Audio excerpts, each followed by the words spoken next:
시편 16편 8절에서 11절까지의 말씀입니다. 우리 하나님의 음성으로 들려지기를 원하고요. 우리 같이 한번 8절부터 11절까지 읽겠습니다. 내가 여호와를 항상 내 앞에 모심이요 그가 나의 오른쪽에 계심으로 내가 흔들리지 아니하리로다. 이러므로 나의 마음이 기쁘고 나의 영도 즐거워하며 내 육체도 안전히 살리니 이는 주께서 내 영혼을 수월에 버리지 아니하시며 주의 거룩한 자를 멸망시키지 않으실 것임이니이다. 주께서 생명의 길을 내게 보이시리니 주의 앞에는 충만한 기쁨이 있고 주의 오른쪽에는 영원한 즐거움이 있나이다. 아멘. 하나님의 말씀입니다.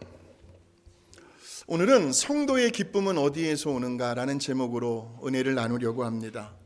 사람들은요, 누구나 할 것 없이 본능적으로요, 기쁨을 추구하고 있습니다. 기쁨이요. 그래서 왜 가까운 사람들을 만나게 되면 그 첫인사가요, 뭐 요즘 좋은 일 없으세요? 뭐 요즘 즐거운 일 없으세요? 안부를 물어봅니다. 물론 살다 보면 좋은 일, 즐거운 일, 기쁜 일 만날 수 있습니다. 지난 한 주간도 그런 일 경험하셨을 겁니다. 예를 들면 자녀들이 이제 커서 장가 시집을 갔어요. 때가 되니까 그 가정에 이제 하나님께서 새로운 생명을 주셨어요. 잉태한다는, 새로운 생명이 탄생한다는 소식이 들린다든지, 또 이제는 다 커서 이제 결혼을 하게 되었다든지요, 자녀들이. 또 직장에서요, 상사로부터 인정을 받아요. 그러면서 진급, 승진을 받는다든지, 또 요즘같이 경기가 어려운 때에 비즈니스가, 장사가, 사업이 또 잘 되고 있다라는 소식이 들린다든지, 어느 날부턴가 잠자리에서 일어나는데 몸이 개운치가 않는 거예요. 몸이 막 천근만근 무거워요. 그래서 병원에 가가지고 이제 종합검진을 받았는데, 예상외로 검사 결과가 잘 나왔다든지요. 뭐 여러 가지 등등 우리를 기쁘게 하는 일들을 경험할 때가 있습니다. 그런데 왜 다들 경험해 보셨잖아요. 이러한 기쁨들은요, 어떤 조건부가 달린 기쁨들은요, 오래가지 못한다라는 것을 우리는 너무나도 잘 알고 있습니다. 왜? 상황은 언제나 변할 거니까. 수시로 변하게 되니까요. 그런데 성경에서 말하는 기쁨이 있습니다. 이 성경에서 말하는 기쁨의 차원은요, 우리가 지금 현재 살아가고 있는 이 세상이 주는 기쁨과는 완전히 차원이 다르다는 거죠.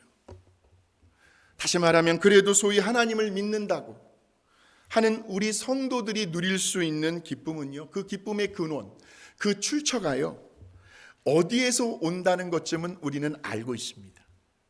제가 굳이 말씀 안 해도 우리 하나님께서 주시는, 다시 말하면 우리 하나님께로부터 오는 그러한 기쁨이라는 거죠.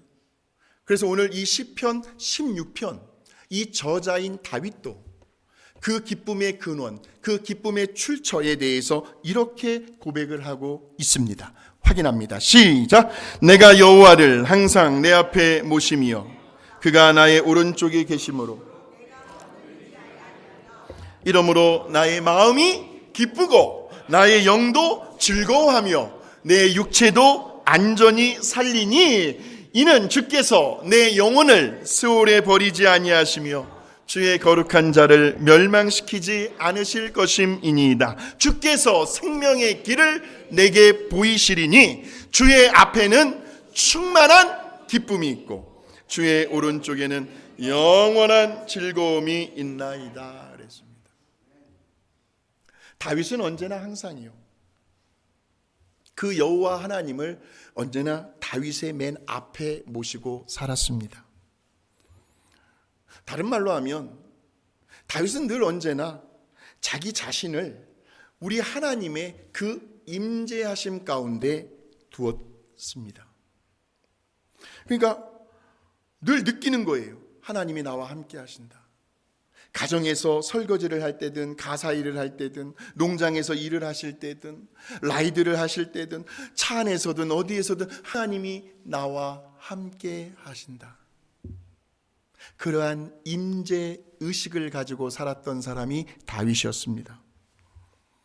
그래서 다윗은요, 어떠한 상황 가운데 처해 있다 할지라도요, 언제나 하나님을 향한 다윗의 그 중심이요, 그 믿음에는 전혀 흔들림이 없었습니다. 그런 인생을 지금까지 살아왔어요, 다윗이.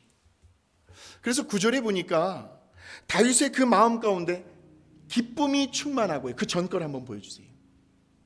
또 그의 영은 즐거워하고 있고요. 또 그 다윗의 육체도 안전하다, 건강하다라고 고백을 하고 있습니다. 그러니까 지금 우리 하나님을 그의 앞에 모시고 사는 그런 다윗의 마음 가운데는요, 어떤 큰 믿음이 있었는지 아세요? 그 다음 구절 한번 보여주십시오. 주께서 내 영혼을 스올 무덤에 버리지 아니하실 거라는 믿음. 저와 여러분을 홀로 외로이 남겨두지 않을 것이라고 하는 그 믿음이요. 주의 거룩한 자라는 것은 오늘 저와 여러분을 말해요. 우리들이 인생의 저 밑바닥까지 떨어지거나 멸망시키지 않으실 거라는 그 믿음이 다윗에게는 있었기 때문에. 그러면서 10절에 보니까요, 무슨 고백을 해요? 주께서 생명의 길을 내게 보이시리니 그랬습니다. 우리 하나님께서요, 지금까지요, 계속해서 그림자처럼 다윗을 따라다니십니다. 그러면서 다윗에게 생명의 길을, 다시 말하면 다윗만큼 인생이 험난했던 인물도 없었습니다. 그의 그 인생 가운데 어떤 위기가 찾아올 때마다, 그 인생의 고비고비마다 하나님은 다윗에게 살 길을, 피할 길을 열어주셨다라는 고백이죠. 구원받은 성도들만이 누릴 수 있는, 사랑하는 성도 여러분, 오늘 저와 여러분도 우리 하나님을 항상 우리의 인생의 맨 앞자리에요, 그리고 옆에 그렇게 모시고 살아갈 수 있을 때에 우리에게도 충만한 기쁨과 영원한 끝이 없는, 담이 없는 그러한 즐거움을 누리며 살아가게 될 줄로 믿습니다. 이것이 우리에게 주어진 축복이에요. 그래서 다윗의 시를 읽어보면 다윗이 고백하고 있는 이 기쁨은요, 언제나 구원과 연결이 되어 있습니다. 구원. 몇 가지 예를 들어보면 한번 5장 11절 한번 보여주시겠습니까? 자, 여기에 보시면 주께 피하는 모든 사람은 다 기뻐할 것이고 주의 보호로 말미암아 영원히 기뻐 외칠 것이며 주의 이름을 사랑하는 자들은 주를 즐거워하리이다. 기쁨과 즐거움이 다 주님하고 연결이 되어 있습니다. 우리를 구원하시는 주님, 주께 피하는 모든 사람, 주의 보호로 말미암아 또 주의 이름을 사랑하는 자들. 자, 또 보여주실까요? 13편 5절이요. 나는 오직 주의 사랑을 의지하여 싸우니 나의 마음은 주의 구원을 기뻐하리이다. 이 다윗이 고백하는 기쁨과 언제나 구원하시는 하나님과 연결이 되어 있습니다. 또 보여주실까요? 28장 7절입니다. 여호와는 나의 힘과 나의 방패시니 내 마음이 그를 의지하여 하나님께로부터 도움을 받고 살아갔던 다윗이었습니다. 내 마음이 크게 기뻐하며 내 노래로 그를 찬송하리로다. 자, 마지막으로 또 보여주실까요? 7절 8절입니다. 내가 주의 인자하심을. 자, 지금 다윗이 기뻐하고 다윗이 즐거워하는 그 소스가 바로 주의 인자하심에 있습니다. 주의 인자하심. 자, 또 보여주실까요? 35편 9절입니다. 내 영혼이 여호와를 즐거워하며 그의 구원을 기뻐하리로다. 그러니까 그리스도인들의 기쁨은요, 무엇보다도 내가 구원받았다고 하는 그러한 구원의 기쁨을 의미합니다. 이 기쁨을 우리가 이 세상에서 어디에서 찾을 수가 있겠습니까? 하나님의 은혜가 아니고서는. 하나님의 은혜가 아니고서는. 다시 말하면 우리 하나님의 그 은혜로 오늘날 저와 여러분이 이렇게 우리 예수님을 믿게 되고요, 또 그 하나님을 아바, 아버지라 부를 수 있는 자녀된 특권을 가지게 되었으니 이것만큼 감사할 일이요 은혜 아닙니까, 여러분? 내가 구원받았다고 하는 이러한 기쁨이 우리에게 충만할 때에는요, 아무리 내 인생 가운데 그 어떠한 시련의 바람, 어려움이 마치 쓰나미처럼 몰려온다 할지라도요, 내 안에 이 속에서부터 흘러나오는 이 구원의 기쁨이 그 모든 아픔과 그 모든 눈물과 그 모든 탄식과 괴로움과 고통을 다 잠식시켜 버리는 거죠. 압도해 버릴 수 있다는 거죠. 뭐가요? 우리 안에 있는 구원의 기쁨이요. 다 덮어버리는 거예요. 덮어버리는 거예요. 그래서 사도 바울은 로마서 5장에서 이렇게 고백을 합니다. 보세요. 우리가 믿음으로 의롭다 하심을 받았습니다. 십자가에 달리신 예수 그리스도로 인하여 하나님과 우리가 소통하게 되었고 화평하게 되었습니다. 근데 그것이 다 뭐예요? 은혜지요. 은혜. 그 은혜의 들어감을 우리가 얻었고 하나님의 영광을 바라고 즐거워하면서, 그런데요, 환난 중에서도 즐거워한대. 이는 환난은 인내를, 인내는 연단을, 연단은 소망을 이루는 줄을 지금 사도 바울은 그냥 머리로 알았던 지식을 고백하는 것이 아니라 그가 몸소 수많은 환난과 역경과 전도 여행을, 선교 여행을 다니면서 그가 겪었던 그러한 환난 중에서도 즐거워할 수 있었던, 그걸 몸소 자기가 체험했던 그 고백을 지금 하고 있는 겁니다. 여기 보시면 전해로 넘겨주세요. 은혜라는 말이 나옵니다. 은혜. 여러분이 잘 아시는 것처럼 카리스입니다. 카리스. 은혜라는 말이. 그런데 이 카리스라는 단어는 어디에서 비롯된 말이냐면 카이로에서 비롯된 말입니다. 기쁨이라는 뜻입니다. 그러니까 이러한 구원의 기쁨은요, 언제나 은혜와 연결이 되어 있어요. 그러니까 은혜가 있는 곳에는 언제나 기쁨이 따라온다는 거죠. 그러니까 내가 은혜를 받게 되면 내 얼굴에 기쁨으로 나타나게 되어 있어요. 은혜를 받아야만 기쁨이 회복될 수 있고요. 뭘 해도 기쁘고 즐거운 겁니다. 그래서 은혜가 참 중요해요. 그런데 교회 안에서는요, 절대로요, 저도 그렇습니다. 누가 누구에게든지 뭐 좀 해라, 이것 좀 해주시오, 이렇게 강요할 수가 없어요.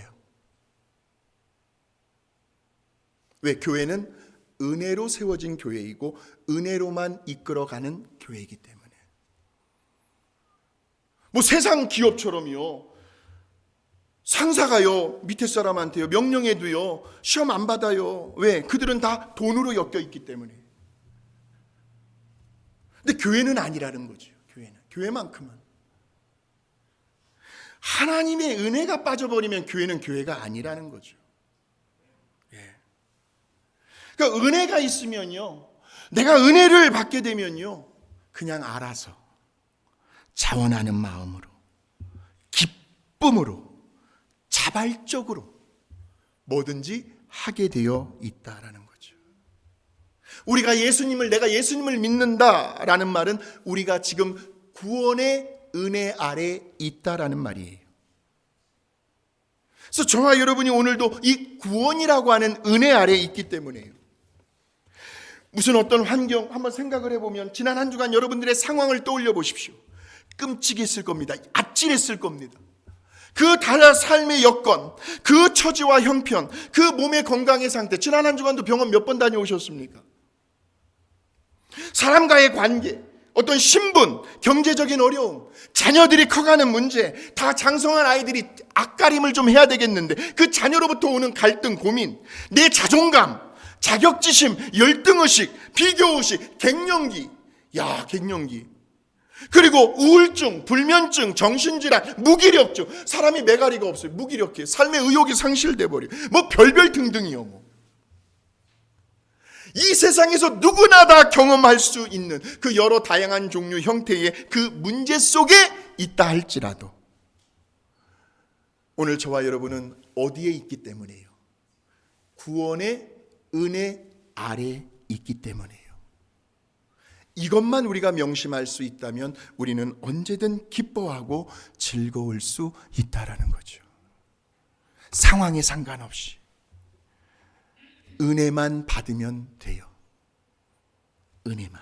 자, 옆 사람 한번 정말 진심을 다해서 옆 사람에게 정말 축복하십시다. 은혜만 받으면 됩니다.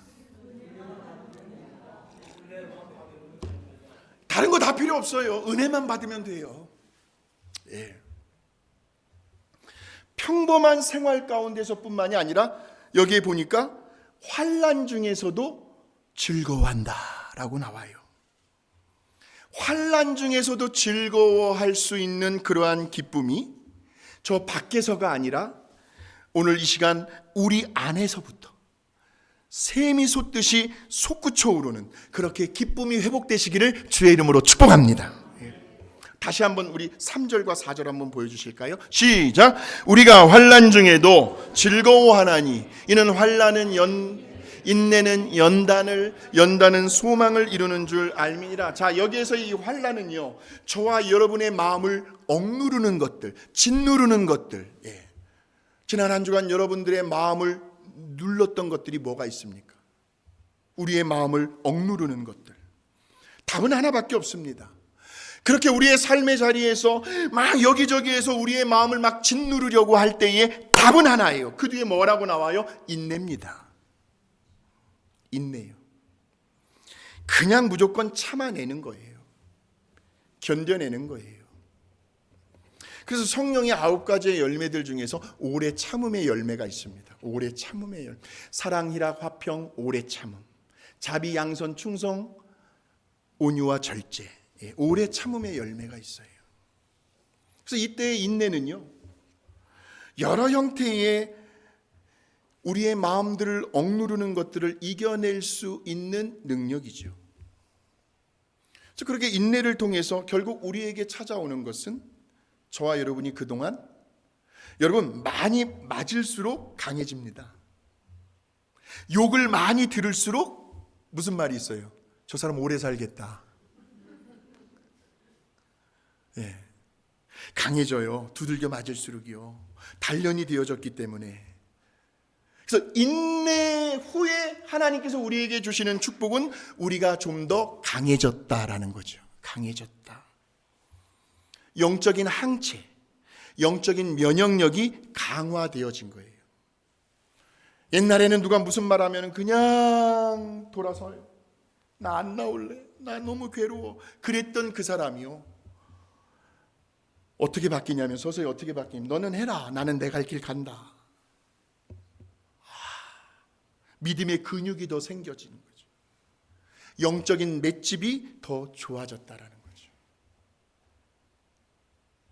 저 자신을 봐도 그래요. 제가 37살에 첫 담임 목회를 했습니다. 37살에 정말 철이 없었고요. 담임 목사라고 해가지고요, 막 나이 드신 어른들 앞에서요, 막 목에 힘주고 어깨 막 이러고요, 막 아이고 제가 제 자신을 봐도 진짜 볼상사나워요, 진짜. 아이고 그렇게 철이 없던 적이 있었어요. 그때 하고 지금 하고 글쎄 뭐 다른 것은 몰라도요, 제가 곰곰이 생각을 해보니까 한 가지 나아진 점이 있어요. 제 뚝심이 좋아졌다는 거예요. 그때 내가 조금만 더 견디고 인내하고 참을 걸. 그 너무나도 고귀한 그 담임 목사의 자리를 내가 더 견디고 참고 인내할 걸. 또 하나 있어요. 머리카락이 너무 휘어졌어요, 지금.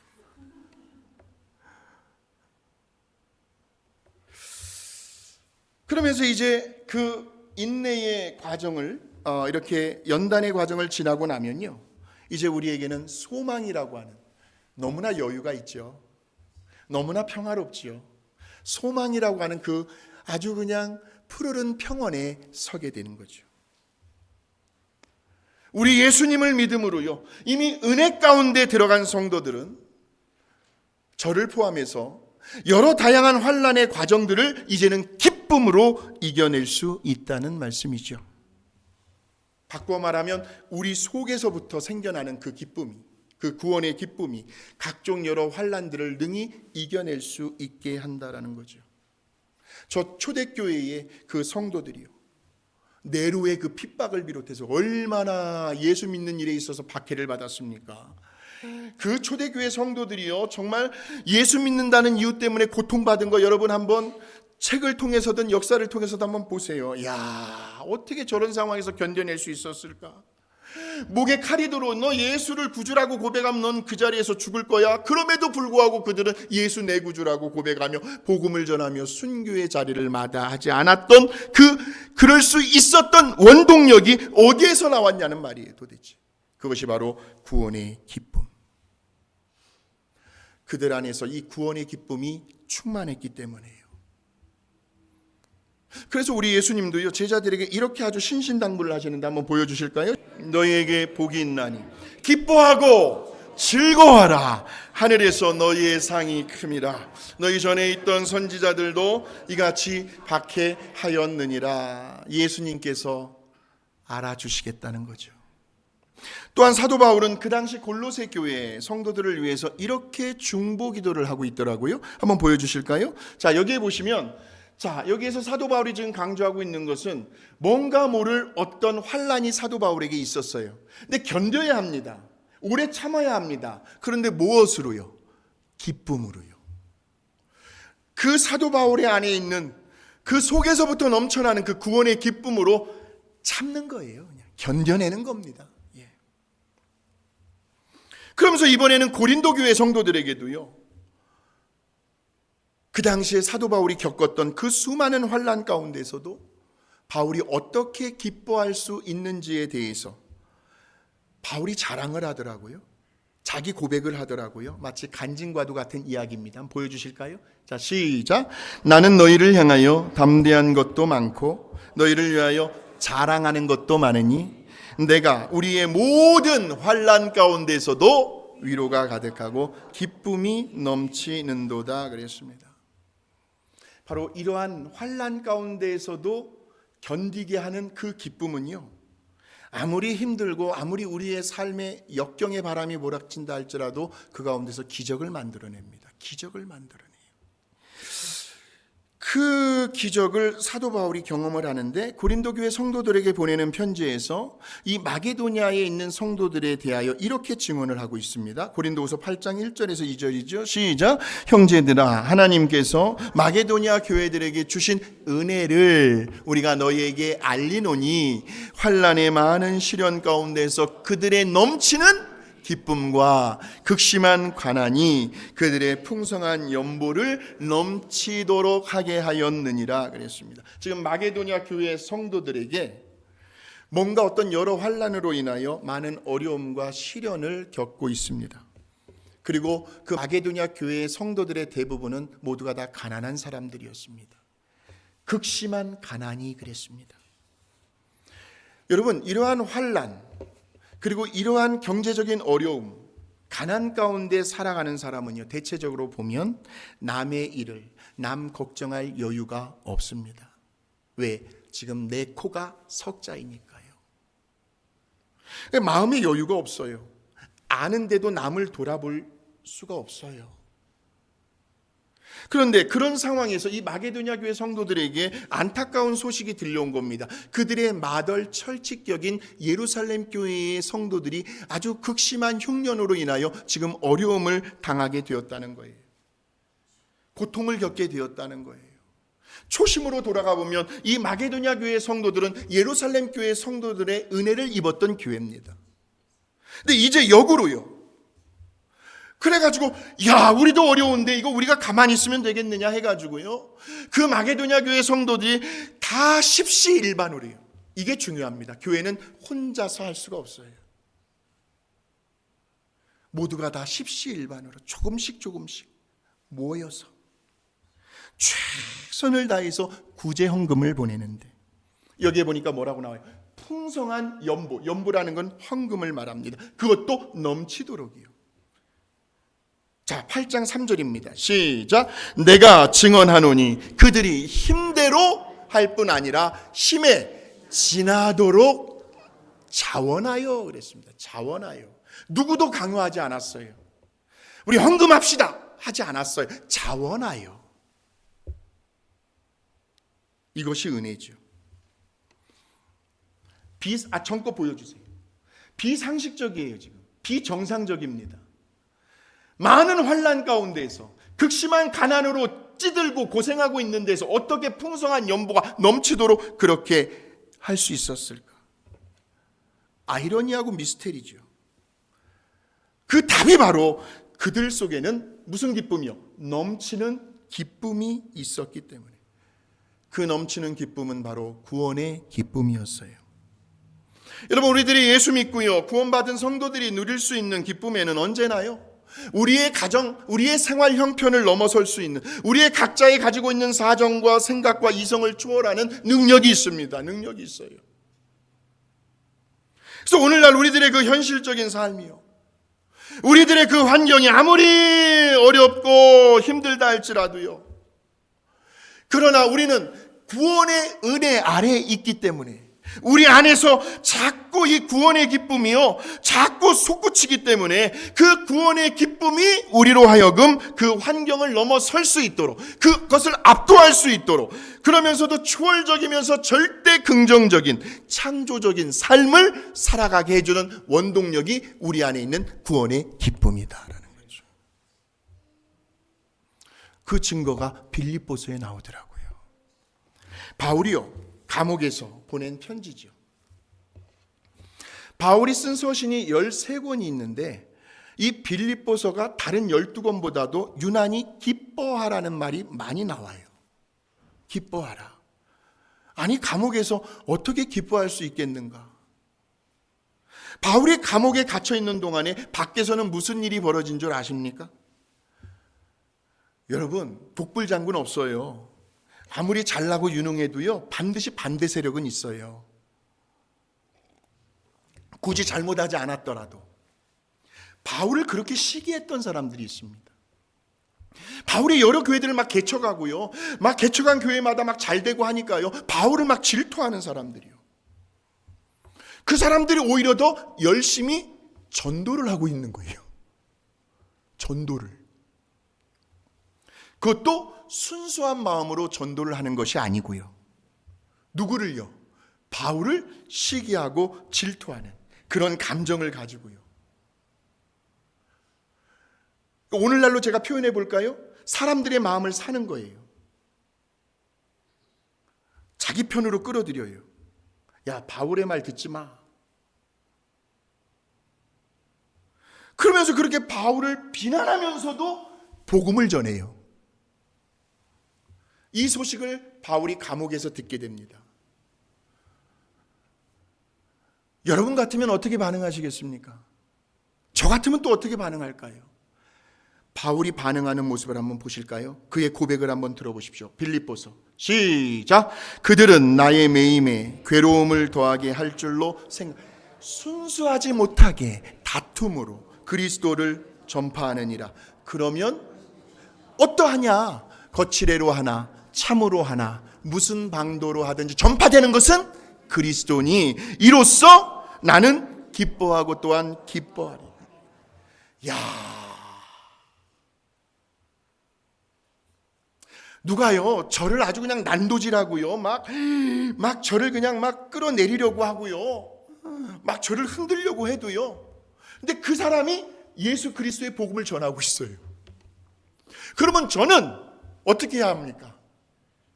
전파되는 것은 그리스도 예수시니 그러면 좀 어떠하냐 하고 지금 바울이 그럼에도 불구하고 나는 기뻐하고 또한 기뻐한다라고 고백을 합니다. 이야, 제가 은혜 받은 대목이. 이야. 아니, 감옥에서요, 누가 누구를 더 염려해야 할지, 더 걱정해야 할지, 지금 전도, 주객이 전도가 바뀐 거예요, 지금. 사도 바울이 빌립보 교회 성도들에게. 그것도 아주 간곡하게요. 뭐 하라고요? 기뻐하래요. 바울 자신도 지금 기뻐하고 있대요. 정말로 나의 형제들아, 주 안에서 기뻐하라. 주 안에서 항상 기뻐하라. 내가 다시 말하노니 기뻐하라. 이 말이 빌립보서에 여러 번 나와요. 사랑하는 성도 여러분, 절대적으로, 이건 절대적입니다. 저와 여러분은 우리 하나님을 우리의 인생 맨 앞자리에 모실 수 있으셔야 합니다. 정말 이게 중요합니다. 다른 건 다 변명에 지나지 않아요. 다른 건 다 핑계에 지나지 않습니다. 그래야만 우리들도 다윗처럼 상황, 환경, 건강 상태에 상관없이 기쁘고 즐거운 삶을 살아갈 수가 있는데, 마지막으로 한번 보여주실까요? 너희 시작. 너희 의인들아 여호와를 기뻐하며 즐거워할지어다. 마음이 정직한 너희들아 다 즐거이 외칠지어다. 하나님께로부터 오는, 우리의 속에서부터 일어나는 그 구원의 기쁨, 그 충만한 기쁨을 이제는 나와 가장 가까운 사람들에게, 내 아내, 내 남편, 내 자식들, 내 손주들, 내 이웃들, 나와 함께 신앙생활하는 성도들에게 나누어 주실 수 있어야 합니다. 매일매일의 그 일상생활 속에서요. 여러분이 저의 얼굴을 봤을 때 여러분이 막 힘을 얻고 용기를 얻고 막 갑자기 다운되었던 마음이 다시 막 오뚜기처럼 막 일어나고 그래야 되잖아요. 여러분이 저를 볼 때 제가 어떻게 할렐루야 막 하면서요, 막 이 속에서부터 막 기쁨을 내가 표출을 해야 그 기쁨이 여러분에게 전달이 되는 거예요. 제가 푹 쳐져가지고요, 막 온갖 그냥 소나기는 다 맞고 있으면서요, 우울한 표정하면요, 저 바라보는 여러분들은 얼마나 괴로워요. 그래서요, 저는 일단요, 성도님들 만나면요, 기뻐하는 모습으로 여러분들을 맞이하고 인사를 해야 되잖아요. 예. 그러다 보면 정말 내 안에서 정말 기쁨이 막 흘러나와요. 그 기쁨을 이제는 선물로 주면서 살아가셔야 해요. 예수님께서 제자들에게 오늘 저와 여러분에게 이런 말씀을 하십니다. 요한복음 15장 11절. 내 기쁨이래요. 예수님의 기쁨이요. 세상에서 얻을 수 없는 기쁨이요. 예. 예수님께서 주시는, 그러나 아무에게나 주시진 않아요. 바로 성도에게, 구원받은 하나님의 자녀들에게만 주시는 그 구원의 기쁨을, 그것도 충만한 기쁨을 옆에 있는 사람들과 나누면서 그렇게 살아갈 수 있으셔야 합니다. 적어도 저와 여러분을 알고 지내는 우리 주변 사람들로 하여금요. 여러분, 사람에게요, 아유 죽겠어요, 아이고 막 아쉬운 소리 백날 해봐야 결국 돌아서면 자기만 초라해져요. 아, 괜히 했다 이거. 내 얼굴에 침 뱉기다. 아니, 하나님만 알아주면 될 거를 왜 내가 못 알아? 물론 사람인지라 이해해요. 왜? 그렇게 함으로 인해서 내 속이 후련하거든요. 근데 또 그것도 아니에요. 또 돌아서면요, 그렇게 아쉬운 소리 할 필요 없어요. 제가 언제 우리 성도님들한테 아쉬운 소리 한 적 있습니까? 그냥 성도님들이 알아서 챙겨주셨지, 저를. 우리 속에 있는 그 구원의 기쁨, 그 능력을 이제는 다른 사람들도 볼 수 있도록, 그들도 느낄 수 있도록, 경험할 수 있도록 그러한 사명감을 가지고 이번 한 주간도 살아가셨으면 좋겠습니다. 그래서 이제 누군가가요, 저와 여러분에게 이런 질문을 하신다면, 도대체 당신의 기쁨은 어디에서 오는 겁니까? 이제 저와 여러분은 이렇게 대답하셨으면 좋겠습니다. 아, 네, 저는요, 늘 항상 나의 하나님을 내 인생의 맨 앞자리에 모시며 살아갑니다. 그러니 일단 하나님 앞에 나와 보시겠습니까? 그리고 무슨 일을 만나든지, 어떠한 경우, 어떠한 환경, 어떠한 상황 가운데 처해 있다 할지라도 제일 먼저 저는요, 하나님이 떠올라요. 그 하나님만을 생각할 수 있을 때, 바로 그 믿음의 경지에까지 올라가게 되면 당신도요, 다윗처럼, 오늘 저처럼 이렇게 충만한 기쁨과 영원한 즐거움을 맛보게 될 겁니다. 이번 한 주간도 그 누군가에게 지금 현재 이 순간 우리들이 누리고 있는 그 거룩한 기쁨, 그 구원의 기쁨, 그 충만한 기쁨을 나누어 주는 저와 여러분이 되시기를 주님의 이름으로 축원합니다. 감사합니다, 주님. 너무너무 감사합니다. 감사한 것밖에는 없습니다. 오늘도 말씀을 통해서 우리에게 기쁨을 회복시켜 주시니 감사합니다. 세상에서, 바깥에서, 외부적인 환경에서 오는 기쁨이 아니라 나 같은 사람도 아무리 내 자신을 돌아봐도 참 한심할 수밖에 없는 내 자신을 하나님은 다 받아주시고, 그런 나를 불쌍히 여겨주셔서 예수 믿고 하나님 자녀 되게 하여 주신 그 은혜만 생각하면 눈물이 앞을 가릴 때가 참 많이 있습니다. 주님, 아무리 세계적인 정치, 경제, 사회 모든 분야가 혼란스럽고 어지럽다 할지라도 그 배후에는 이 온 세상을 창조하시고 지금도 인간의 역사를 붙잡고 다스려 가시는 하나님의 절대 주권과 섭리와 계획 속에 있음을 우리는 믿습니다. 그 하나님이 어떤 하나님이시기에요? 우리는 기도할 따름입니다. 어떻게 해요? 하나님의 선하신 뜻이 이루어질 수 있도록이요.